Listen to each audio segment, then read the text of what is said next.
सीधा सीधा आपन को नहीं जाउछु लोकसभा रे चलितबा संविधान चर्चा अवसर रे निजर अभिभाषण वर्तमान रखुचंती सांसद प्रियंका गांधी। सत्ता पक्ष के मेरे साथी ने इसका जिक्र किया। ये जिक्र भी आज इसलिए हो रहा है क्योंकि चुनाव में ये नतीजे आए। ये जाति जनगणना इसलिए जरूरी है ताकि हमें पता चले कि किसकी क्या स्थिति है और नीतियां उस हिसाब से बने। इनकी गंभीरता का प्रमाण ये है कि जब चुनाव में पूरे विपक्ष ने जोर से जोरदार आवाज उठाई कि ये जाति जनगणना होनी चाहिए, तो इनका जवाब देखिए। इनका जवाब भैंस भाग भैंस चुरा लेंगे, मंगलसूत्र चुरा लेंगे, इनका ये जवाब था। ये गंभीरता है इनकी जाति जनगणना पर। महोदय, हमारे संविधान ने आर्थिक न्याय की नींव डाली, किसानों, गरीबों और को जमीन बांटी, भूमि सुधार किया, जिसका नाम लेने से कभी कभी आप झिझकते हैं और कभी कभी उनका नाम धड़ाधड़ इस्तेमाल किया जाता है अपने आप को बचाने के लिए। उन्होंने HAL, BHEL, SAL, GAIL, ONGC, NTPC, railways, IIT, IIM, oil refineries, तमाम PSU बनाए। अध्यक्ष महोदय, उनका नाम पुस्तकों से मिटाया जा सकता है, उनका नाम भाषणों से मिटाया जा सकता है, लेकिन जो उनकी भूमिका रही इस देश की आज़ादी के लिए और इस देश के निर्माण के लिए, वो इस देश में से कभी मिटाया नहीं जा सकता।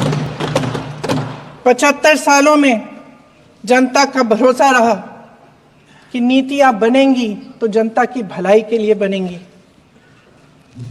जल जंगल जमीन का अधिकार मिला आदिवासी भाई बहनों को। इंदिरा जी ने बैंकों का राष्ट्रीयकरण करवाया, खदानों का राष्ट्रीयकरण कराया। कांग्रेस और यूपीए की सरकारों में शिक्षा का, भोजन का अधिकार मिला। 75 सालों में जनता का भरोसा मिला। पहले संसद चलती थी तो जनता की उम्मीद होती थी कि सरकार महंगाई और बेरोजगारी पर चर्चा करेगी, कोई उपाय निकालेगी, कोई रास्ता निकालेगी। लोग मानते थे कि अगर कोई नई आर्थिक नीति बनेगी तो देश की अर्थव्यवस्था को मजबूत बनाने के लिए बनेगी, तो भारतीय बाजार को मजबूत बनाने के लिए बनेगी, उनके भविष्य को मजबूत बनाने के लिए बनेगी। किसान और आदिवासी भाई बहन भरोसा करते थे कि यदि जमीन के कानून में संशोधन होगा तो उन्हीं की भलाई के लिए होगा। आप नारी शक्ति की बात करते हैं। आज चुनाव की वजह से शायद इतनी बातचीत हो रही है नारी शक्ति के बारे में, क्योंकि हमारे संविधान ने महिलाओं को यह अधिकार दिया, उनकी शक्ति को परिवर्तित किया वोट में। और आज आपको पहचानना पड़ रहा है कि महिलाओं के बिना, कि नारी शक्ति के बिना ये सरकारें नहीं बन सकती हैं। इसीलिए आज आप नारी शक्ति की बातें दोहरा रहे हैं।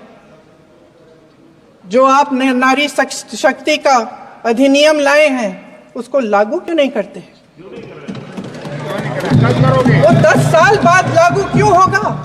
क्या आज की नारी 10 साल इंतजार करेगी उसके लागू करने के लिए? क्या बात है, क्या बात है।